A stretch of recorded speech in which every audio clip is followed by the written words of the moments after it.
Hello दोस्तों, कैसे हो आप सब। उम्मीद करते हैं सब मज़े में होंगे। मैं हूं आपका दोस्त मोहम्मद शरीफ और मैं आज बात करने वाला हूं एक नए चैप्टर के साथ। आज शुरुआत करने वाला हूं आपके सेकंड सेमेस्टर का नर्सिंग फाउंडेशन में पहला यूनिट, जिसका नाम है हेल्थ असेसमेंट। दोस्तों, इस चैप्टर को काफ़ी बारीकी से आज हम देखने वाले हैं, क्योंकि इस चैप्टर को बिना समझे हम किसी भी पेशेंट को एक बेहतर केयर नहीं दे सकते हैं।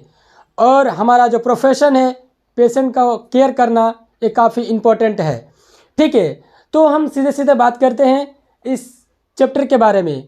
लेकिन मैं आपको एक बात बता देना चाहता हूँ कि इस चैनल के थ्रू आपको जो है कि आपके नर्सिंग फाउंडेशन और अडल्ट हेल्थ नर्सिंग और मेडिकल, जिसको मेडिकल सर्जिकल नर्सिंग बोलते हैं, इससे रिलेटेड हम आपको वीडियो प्रोवाइड करेंगे।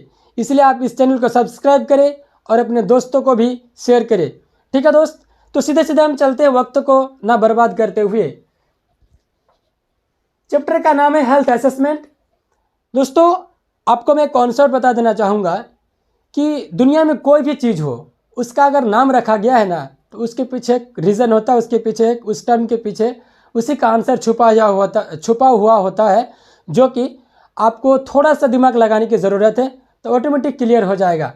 ठीक है, चैप्टर का नाम से ही आपको पता चल रहा है कि हेल्थ असेसमेंट, यानी कि असेसमेंट का मतलब होता है कि किसी भी पेशेंट का अगर उसके हेल्थ से रिगार्डिंग हम इंफॉर्मेशन लेते हैं, जो भी डेटा कलेक्ट करते हैं, वो असेसमेंट कहलाता है। ठीक है, हेल्थ असेसमेंट से ही समझ में आ रहा है। ठीक, तो हम सीधे बात करते हैं इसका डेफिनेशन के बारे में। ठीक है, अगर हम इस चैप्टर को अगर डिफाइन करें तो डिफाइन करने से ही हमारा 30% नॉलेज यहाँ पर क्लियर हो जाएगा, यानी कि डाउट क्लियर हो जाएगा। सबसे पहले हम देखते हैं डेफिनेशन को। Health assessment is defined as systemic way of collecting data from the patient about his or health and disease condition. मतलब यही हुआ कि किसी भी पेशेंट का अगर हम उसके हेल्थ और डिजीज कंडीशन के बारे में जो इन्फॉर्मेशन लेते हैं, डेटा कलेक्ट करते हैं एक सिस्टमिक तरीके से, उसे हम हेल्थ असेसमेंट कहते हैं। क्लियर है? चलिए, और आपको बता दूं कि किसी भी चैप्टर को पढ़ते हैं उसके पीछे एक पर्पस होती है। सेम उसी तरह इस चैप्टर का भी एक पर्पस होता है पढ़ने का। उसका क्या पर्पस है देखते हैं। यहाँ पर हमने राइट डाउन किया है टोटल 8 पॉइंट। ठीक है, 8 पॉइंट को आप लिखिए, और इससे ज़्यादा अगर आप नॉलेज चाहते हैं तो आप बुक को रेफ़र करिए, आपको बेहतर नॉलेज मिलेगा इससे भी ज़्यादा। ठीक है, क्योंकि वहाँ पर अधिक से अधिक कंटेंट मिलेगा आपको। तो हम देखते हैं 8 पॉइंट को एक एक करके। पहला कहता है क्या कि to collect data about physical, mental and social wellbeing, यानी कि किसी भी पेशेंट को हम डेटा कलेक्ट करते हैं तो उसका physical, mental and social wellbeing का पता लगाने के लिए करते हैं। ठीक, सेकंड है टू आइडेंटिफाई द प्रॉब्लम को आइडेंटिफाई करने के लिए हम डेटा कलेक्ट करते हैं। थर्ड है टू डिटरमाइन द काउज को निर्धारण करने के लिए कि एग्जैक्ट काउज क्या है मेरे पेशेंट को। फोर्थ पॉइंट है टू इवेलुएट और मॉनिटर चेंजेज, हम ट्रीटमेंट देने के बाद क्या मेरा आउटकम्स आता है और उसमें क्या चेंजेज आता है वो मुझे देखना है। फिफ्थ पॉइंट है to determine the nature of treatment required, और हमें किस तरह के ट्रीटमेंट देने की ज़रूरत है पेशेंट को, है ना, इस चीज़ का पता लगाने के लिए हेल्थ का असेसमेंट करते हैं। सिक्स्थ पॉइंट है to identify the client's strength, weakness and knowledge, मेरे पास जो पेशेंट आया उसके पास क्या वो अपना हेल्थ के रिगार्डिंग उसको नॉलेज है या नहीं। ठीक है, उसका क्या वीकनेस है, इस चीज़ का पता लगाना है मुझे।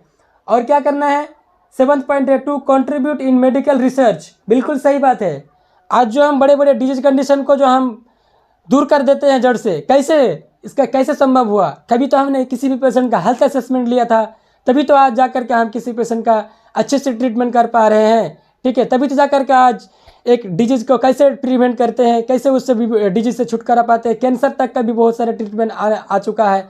ठीक है, हालांकि कंप्लीट ट्रीटमेंट नहीं आया है, लेकिन बहुत कुछ ऐसे ट्रीटमेंट आ चुका है जिसको हम पेशेंट को प्रिवेंशन कर सकते हैं।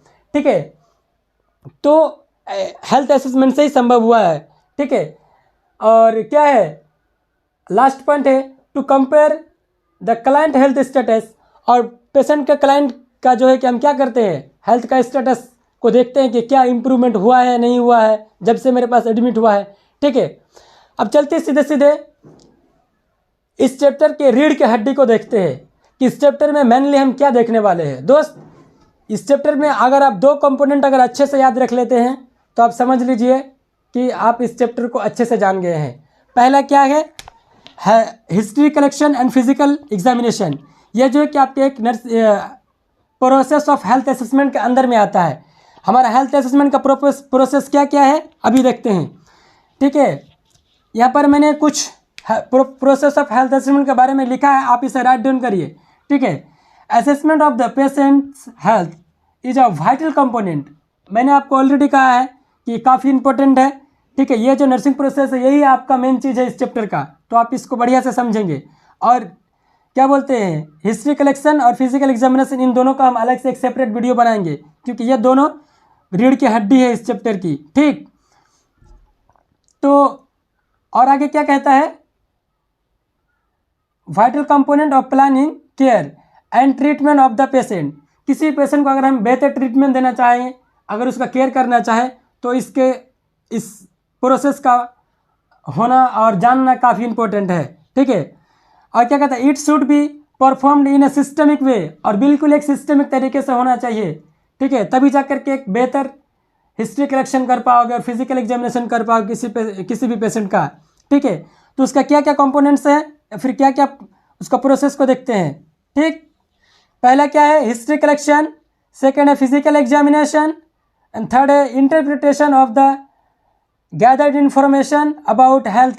ठीक है, हम जो भी पेशेंट का इंफॉर्मेशन गैदर करते हैं, ठीक है, उस पर एक प्रॉपर विचार करना है, व्याख्या करना है। ठीक, उसके बाद क्या करना है, हमको क्या करना है, फोर्थ पॉइंट में है, उसके बाद फाइंड आउट द एबनॉर्मलिटीज। जब हम हिस्ट्री ले लिए, उसके बाद उसका प्रॉपर विचार कर लिए उसके ऊपर, उसके बाद हमको एबनॉर्मलिटी पता करना है कि एक्चुअल में इसको क्या एबनॉर्मलिटी है। ठीक है, उसके बाद हम क्या करेंगे, यहाँ पर दिया हुआ है क्लिनिकल डिसीजन मेकिंग। जब हम उसका फिजिकल एग्जामिनेशन कर लिए, हिस्ट्री कलेक्शन कर लिए, ठीक है, उसके बाद क्या किए, interpretation of the gathered information, उस पर हम पूरा विचार कर लिए, फिर हम डिसीजन मेकिंग ले लिए, सॉरी क्या किए, उसका हेल्थ का जो है कि प्रॉब्लम क्या है वो पता कर लिए, फिर हम एक डिसीजन लिए कि अब क्या करना है मुझे।